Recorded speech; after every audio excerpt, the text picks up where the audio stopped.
Hello বন্ধুরা, কেমন আছো? আশা করি সবাই খুব ভালো আছো। আজকে ছুটির দিনে বাড়িতেই আছি, আর বাড়িতে বসে থেকে থেকে শুধু শুধু কী করবো, তাই মাকে বলে রেডি করে ফেললাম চালের পাঁপড়। আর চালের পাঁপড় দিতে আমার সত্যি খুব ভালো লাগে। দেখো প্রায় অনেকটাই দেওয়া হয়ে গেছে, আর দেওয়ার থেকে বেশি খেতে সত্যি খুব সুন্দর লাগে, বিশেষ করে গরম গরম চায়ের সাথে।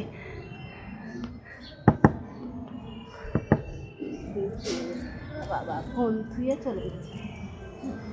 দেখো কত সুন্দর লাগছে, তাই না?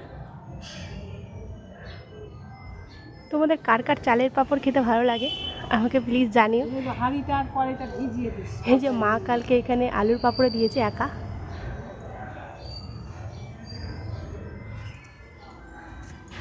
আর এটা আমি দিলাম এক্ষুনি।